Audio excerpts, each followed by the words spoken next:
Hello बच्चों, अब हम आते हैं एक और टॉपिक की तरफ, relation between torque and angular momentum.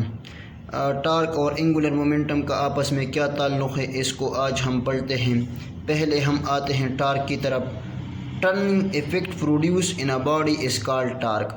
अगर कोई बॉडी है और उसमें टर्निंग इफ़ेक्ट पैदा होती है तो उसी टर्निंग इफ़ेक्ट को हम कहते हैं टार्क। मैथमेटिकली टार्क को हम इस तरह लिखते हैं, tau is equal to are F. यहाँ पर ये इक्वेशन जो है ये हमने मैग्नीट्यूड फॉर्म में लिखा हुआ है। एंगुलर मोमेंटम को हम इस तरह डिफाइन करते हैं कि the moment of linear momentum is called angular momentum. Moment of linear momentum is called angular momentum.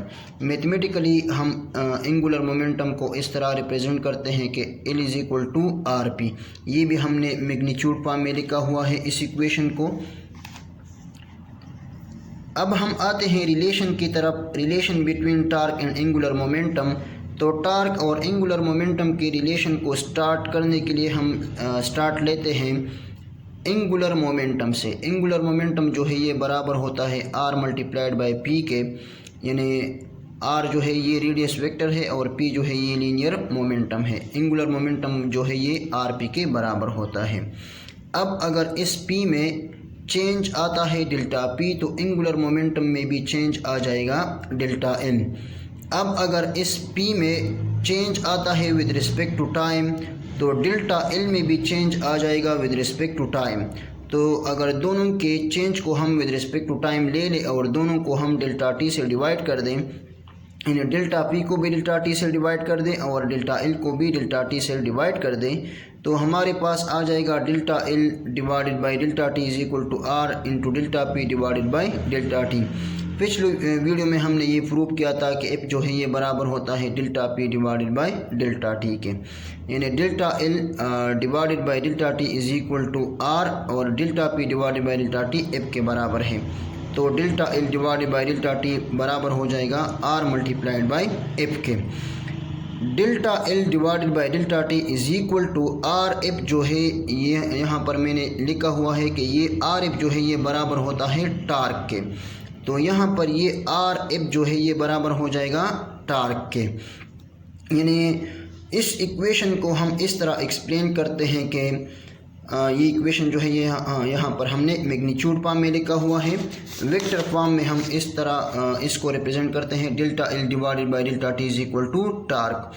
इसकी एक्सप्लेनेशन हम इस तरह करते हैं कि rate of change of angular momentum is called torque. Rate of change of angular momentum is called torque, यानी अगर कोई बॉडी है उसका एंगुलर मोमेंटम चेंज होता हो तो हम कहते हैं कि इसके ऊपर कोई टार्क अमल कर रहा है, और अगर कोई टार्क कोई सिस्टम के ऊपर अमल नहीं कर रहा है तो हम कहते हैं कि इसका एंगुलर मोमेंटम जो है ये भी चेंज नहीं होगा। यानी एंगुलर मोमेंटम का जो ओरिजिन है ये टार्क है और टार्क का जो ओरिजिन है ये एंगुलर मोमेंटम है। अगर कोई बॉडी का एंगुलर मोमेंटम चेंज होता है तो हम कहते हैं कि इसके ऊपर टार्क अमल कर रहा है, और अगर कोई एंगुलर मोमेंटम चेंज नहीं होगा अगर कोई सिस्टम का तो हम कहते हैं कि इसके ऊपर टार्क जो है ये भी ज़ीरो है। नेक्स्ट टॉपिक में हम यही पढ़ते हैं कि अगर कोई सिस्टम है उसके ऊपर टार्क ज़ीरो है तो किस तरह जो है एंगुलर मोमेंटम ये चेंज नहीं होगा। In any isolated system the total initial angular momentum will be equal to the total final angular momentum. इसी तरह के स्टेटमेंट को हम कहते हैं कंजर्वेशन ऑफ एंगुलर मोमेंटम, और कंजर्वेशन ऑफ एंगुलर मोमेंटम को हम प्रूव करते हैं आइसोलेटेड सिस्टम में। आइसोलेटेड सिस्टम जो है ये वो किस्म के सिस्टम होते हैं जिस पर कोई टार्क अमल नहीं कर रहा है, टार्क जो है ये उस सिस्टम के ऊपर ज़ीरो होता है।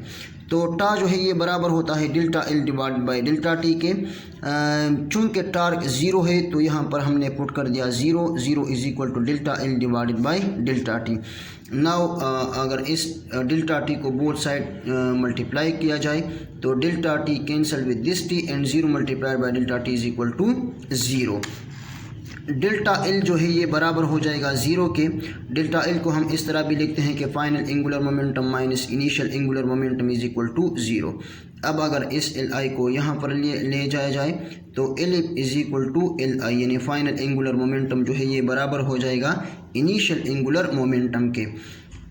चूँकि टार्क ज़ीरो था इसलिए एंगुलर मोमेंटम चेंज नहीं हुआ, और अगर टार्क ज़ीरो नहीं होगा तो हम कहते हैं कि एंगुलर मोमेंटम जो है ये भी चेंज होगा। इसलिए हम कहते हैं कि एंगुलर मोमेंटम का जो ओरिजिन है ये क्या होता है, टार्क होता है।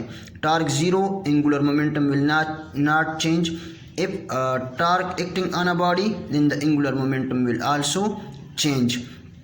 तो ये था हमारे पास इस इक्वेशन का एक्सप्लेनेशन। इस इक्वेशन को हम न्यूटन सेकंड लॉ भी कहते हैं, Newton second law in angular form, Newton second law in angular form. Newton second law linear form में इस तरह है कि F is equal to delta P divided by delta T। F is equal to delta P divided by delta T।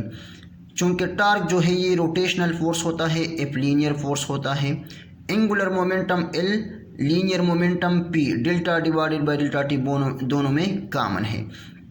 तो ये जो equation है tau is equal to delta L divided by delta T, इसको rotational analog equation कहते हैं। इस equation का F is equal to delta P divided by delta T। तो ये न्यूटन सेकंड लॉ है इन लीनियर फॉर्म, तो ये न्यूटन सेकंड लॉ है in angular form. Thank you very much and all the very best of luck.